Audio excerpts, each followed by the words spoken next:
kind of wild when you think about it. Hmm. We're so careful locking our doors, right? Yeah. Double checking our wallets, all that. Right. But then we go online and it's like, Ah, you yeah. leave the whole front gate wide open. It's true. And one of the sneakiest things out there, I think, has got to be these phishing emails. Oh, absolutely. And they're not just like, Wait, those clunky, obvious scams anymore. No. Cyber criminals are getting, sophisticated. Yeah. They're using psychology now. Oh, wow. It's not just tech tricks. Really? Yeah, they're exploiting our human tendencies. Our weaknesses. Exactly. That's unsettling. It is. Well, it seems like you're ahead of the game wanting to get a handle on this. Well, yeah. I mean, gotta be right. are active for sure. And based on what you've shared with me, we're going to be diving deep into some work by Dr. Daniel Owita. Have you heard of him? The professor. Oh, yeah. He's fantastic. All right. So we are in good hands then. Oh, yeah. He actually broke down 12 signs Wow. of a phishing email. That's a lot. It is. And that's what we're going to try to unpack. Okay. Along with, of course, ways to protect ourselves. Right, right. So Dr. Owita's insights, I mean... Oh, they're spot on. Yeah. Especially when he talks about, how phishers will exploit, like, say, big news events, things like that. Oh, right. Like when there's a big data breach at a company you use, and it's like plastered all over the news. Yeah. And you're freaking out a little, understandably. And then, boom. There it is. You get that email, seemingly from that company. Oh, yeah. Saying you got to update your info. Like right now. Right away. Yep. Total urgency. And it plays right into that fear of being hacked. Absolutely. It's almost like they're crafting a narrative. It is. It's not just a shady email. It's like a whole story. It's very clever. That's what makes it so easy to fall for. So easy. Wow. Okay, so we're diving into these 12 warning signs, right? Yeah, let's do it. First up, something that, it might seem obvious, but it's really easy to miss. Okay. The sender's email address. Dr. Owita, he really emphasized this one. Really? Yeah. Gotta scrutinize it. I gotta admit, I don't always look that closely. It's easy to just kind of glance over it. Yeah. What should we actually be watching out for? Okay, think of it this way. Okay. You wouldn't open your door to someone who only vaguely resembled your friend, would you? That's true. So look for those subtle mismatches in the address itself. Okay. Extra letters, maybe numbers where they shouldn't be, or a domain name that's slightly off. I see. And if it's just a generic greeting, dear customer. Yeah. Instead of your actual name. Right. That's a big red flag. Ooh, okay. Yeah. So it's about slowing down. Yeah. Really looking instead of just kind of like that skimming through. Yeah. Exactly. All right. So what's the next sign? Okay. That Dr. Owita talked about? He talked about the actual language. Okay. That's used in these emails. Yeah. Phishers, they love to create a sense of urgency, or even like panic sometimes. Think like your account will be suspended. Ooh, or immediate action required. I get those all the time. Right. They make my heart skip a beat. It's like they're designed to short circuit your rational thinking. They totally are. Yeah, they want you to react emotionally, not logically. Right. That's why Dr. Owita, he suggests take a breath. Oh, okay. Pause before you click anything. Yeah. Right. Ask yourself, would this company really contact me this way? Do they normally use this tone? Yeah, that's good advice. Right. It's like if someone was banging on your door, yelling to let them in, you wouldn't just... You wouldn't just fling it open? No. You'd take a second. You'd be like, hold on. Yeah, like what's going on? Yeah, assess the situation. Okay, like that analogy. Okay, so this next one, this one's tricky because it's something we do all the time online. Okay. Clicking links. Right. Dr. Owita was adamant about this one. Really? Oh, yeah. Okay. Never click a link directly from an email. That seems a little extreme, I gotta say. I know, but...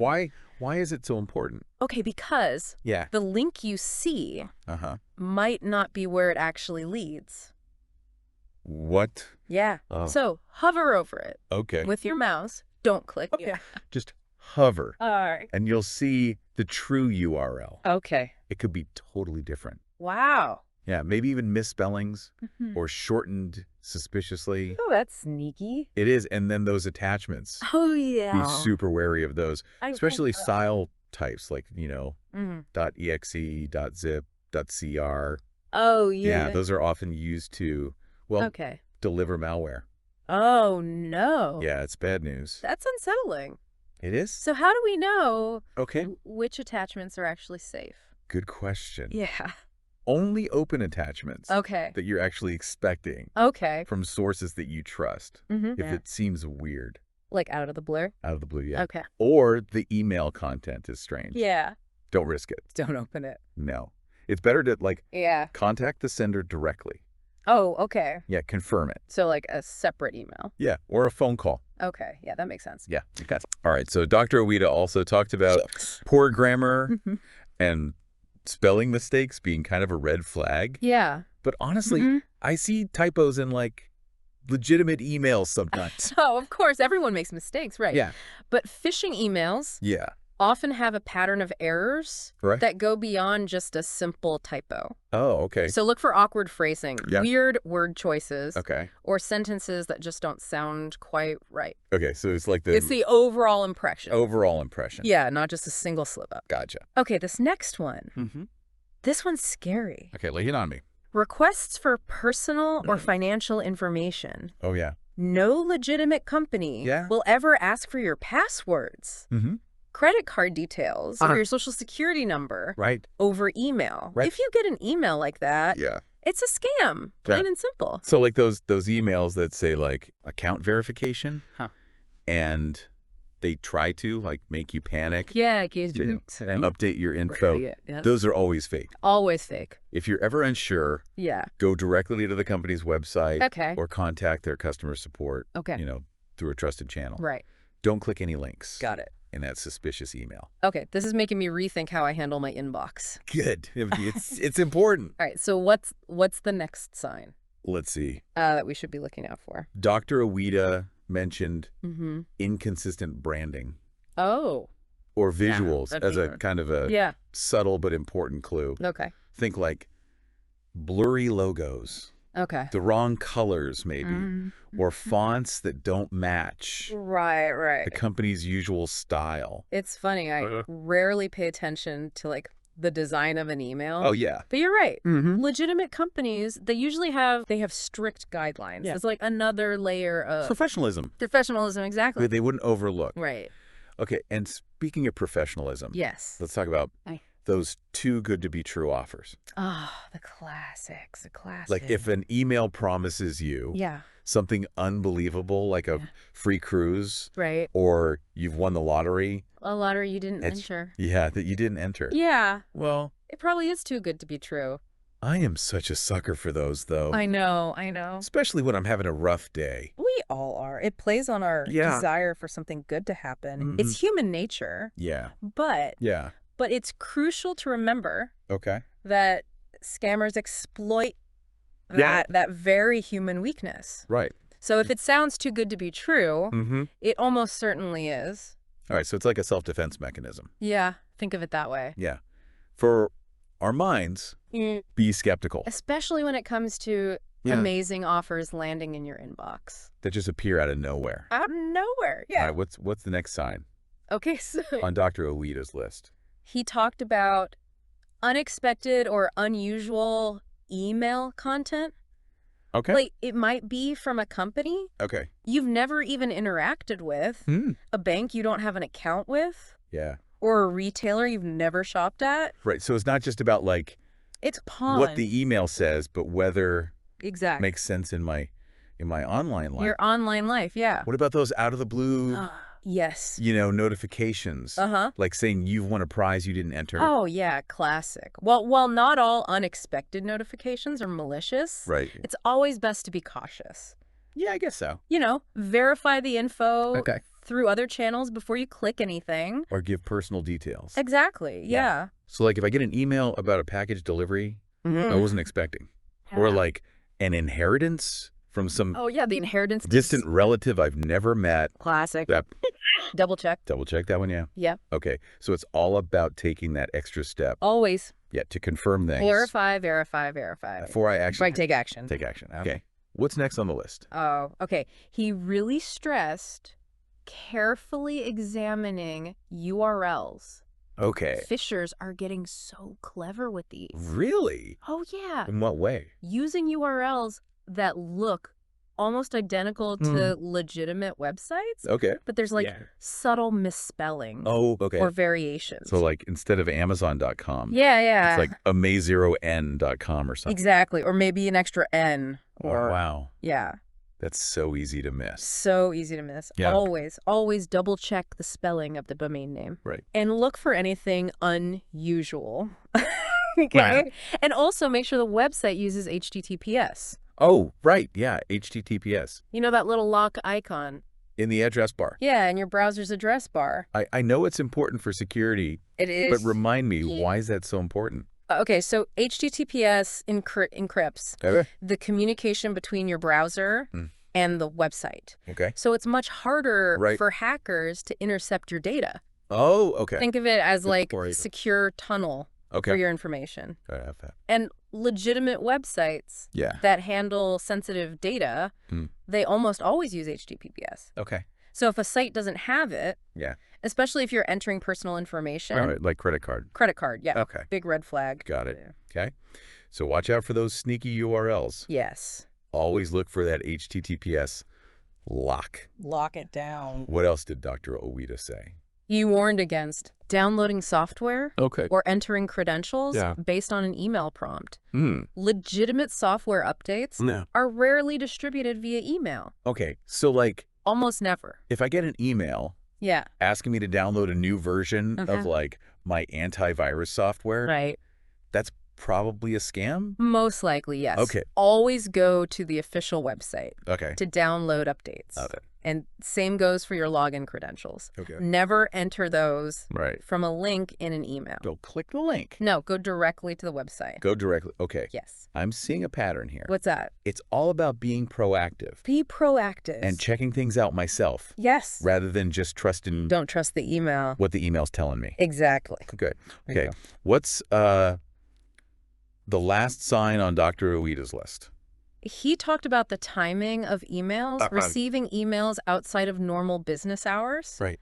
Especially with those urgent requests. Yeah. Be a red flag. Yeah, like if I get an email at 3 a.m. Oh, yeah. On a Sunday, demanding I update my bank info. Right. No. Immediately. Yeah. Something's fishy. Something's definitely fishy, yeah. Yeah. Well, it's not unheard of for companies to send emails outside of business hours. It's less common. Yeah. Especially when it requires urgent action. Right. So use your judgment. Okay. If something feels off about the timing. Yeah. It probably is. It probably is. Okay. Right. Wow, we covered a lot. We did. Dr. Owita's 12 signs. 12 signs, yeah. Really helpful for spotting those red flags. Block those red flags. But how do we actually...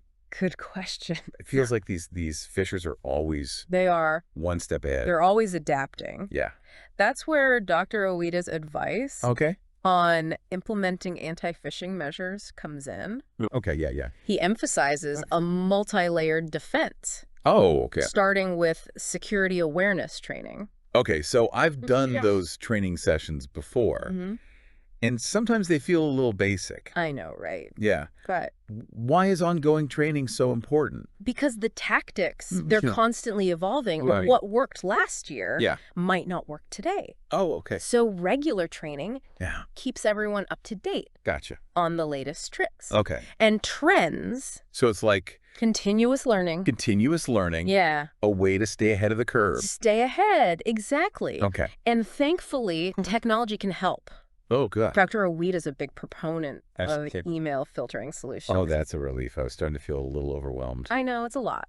Yeah. But there's help out there. So what kind of like tech magic is happening? Behind the scenes. Behind the scenes. Okay, so there are several layers of protection. Right. First, spam filters can actually identify and block potential phishing emails. Oh, okay. Before they even reach your inbox. Before they even get to me. Yeah, they look for suspicious patterns. Okay. In the sender, the content, even the timing. So they're like little digital bouncers. Exactly. Keeping the riffraff out. That's a great way to put it. Okay. And then there's content filtering, which specifically scans incoming emails for malicious links or attachments. So even if a phishing email slips past the first line of defense, it still has to get through.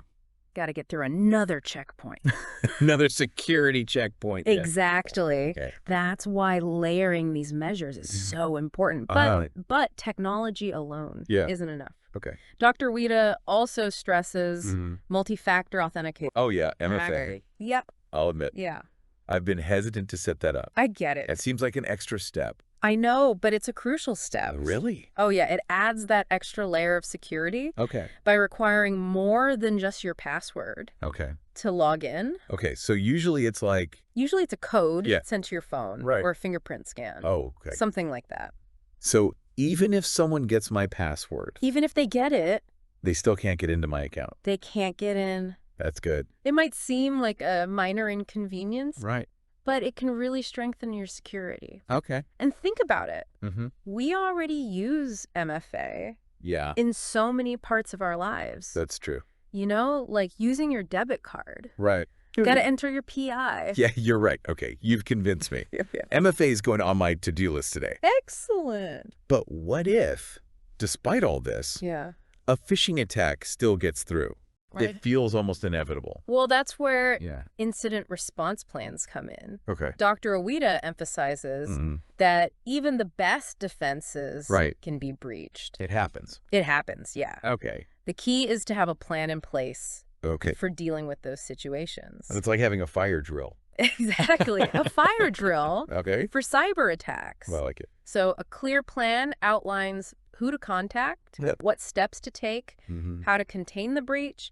Right. It can really reduce panic and minimize the damage. Being prepared for the worst case scenario. It's crucial. Okay. What else does he recommend? He's a big advocate for keeping your software updated. Those update reminders. I know, right? I always hit remind me later. We all do, but those updates often contain patches that fix vulnerabilities that hackers could exploit. Think of them as like tiny little shields protecting your devices. You've officially shamed me into updating my software. Good. I'm starting to see a theme here. What's that? It's all about multiple layers of protection. Multiple layers, Staying vigilant. Vigilance is key. Okay. And there's one more technical layer that Dr. Ueda mentioned. Lay it on me. Email authentication protocols. Okay. They might sound complex. Yeah, we'll do with it. But they essentially verify that the sender of an email is who they claim to be. So it's like a digital signature. Digital signature, yeah. Confirming the legitimacy. Okay. So protocols like DMRC, DQM, and SPF, they help prevent spoofing where phishers forge the sender's address. Right. So implementing these protocols can drastically reduce the number of phishing emails. That get through. Yeah. That's fascinating. It is. Technology can be... It's a powerful tool. A powerful tool. And the fight against phishing. But Dr. Ueda doesn't stop. No, he doesn't. And technical solutions, does he? Not at all. What else is there? He also emphasizes the importance of building a strong cybersecurity culture within organizations. Gotcha. Technology is just one part of the equation. Right. The human element. Right. The human element is just as crucial. So it's about mindset shift. Yeah. Making security everyone's responsibility. Everyone's responsibility, exactly. Okay. So Dr. Ueda talks about leadership. Setting a positive example, encouraging good security practices, and fostering open communication. What does open communication look like? Well, it means creating an environment where people feel comfortable asking questions, reporting suspicious emails, and sharing their experiences without fear of judgment. Right. No shaming, no blaming, just a collaborative effort to stay safe. That makes a lot of sense. Right. Helps prevent small mistakes. Yeah. From snowballing. Into major security breaches. Exactly. Okay. And finally, Dr. Ueda emphasizes the need to integrate cybersecurity into the onboarding process for new employees. New employees. Day one. Day one. Security from day one. Not an afterthought. Not an afterthought. Okay. By making cybersecurity a core part of the company culture from the very beginning, you set the tone for a more secure and resilient organization. Wow. his approach is so comprehensive. It is. It's not just blocking email. Blocking email. All right. It's about creating a whole ecosystem of protection. Ecosystem of protection, yeah. You've hit the nail on the head. I think so. It's about combining the technology. Yes. The education. And that culture. The culture of awareness. To create this really robust defense. Robust, yes. Against phishing attacks. Absolutely. You know, it's amazing how Dr. Ueda makes cybersecurity. I know. Not just understandable. Yeah. But almost. Yeah. Like engaging. I know, right? It's not just... It's not just dry technical stuff. No, it's like... It's a story. It's about human behavior. Yeah. Our vulnerabilities. Can't wait. Yeah, what really struck me was his emphasis on vigilance. Yes. Not just as individual, but as organizations. Oh, absolutely. Yeah, that whole idea. Cybersecurity culture. Yeah. Really stuck with me. It's so important. It's not enough to just have the tools. No. You need the mindset, the awareness. The willingness to question things. Yeah. Absolutely. And it starts at the top, right? It does. It starts with leadership. Yeah. Setting the tone. If they prioritize security, it trickles down. It does. It trickles down. Through the whole organization. The whole thing. It's like anything else. Yeah. Actions. Actions speak louder than words. Speak louder than words. Exactly. And what I appreciate is Dr. Ueda doesn't just preach doom and gloom. He's not all doom and gloom. No, he gives us solutions, practical advice, practical things we can do, things that you can do to protect ourselves. Yes. He makes you feel empowered. Like you can actually make a difference. In this fight. Yeah. So thinking about everything we've unpacked today, all this stuff, what's one thing you, dear listener, are going to do differently? What are you going to change? Maybe it's finally setting up that MFA. Yeah. Or taking that extra second. To scrutinize an email. Yeah. Before you click a link. Scrutinize it. Every little step counts, right? Every step. It's about building those good habits. Making them second nature. Because let's be honest. Even with the best technology. Humans are often the weakest link. It's true. It's true. Yeah. But the good news is... What's that? We're also capable of learning, adapting, we can learn, and outsmarting these fishers. Outsmart those fishers. Knowledge is power. That's right. And now we have the power. We do. To stay safe out there. Stay safe. In the digital world. It's a jungle out there. So stay curious, stay vigilant. And keep diving deep.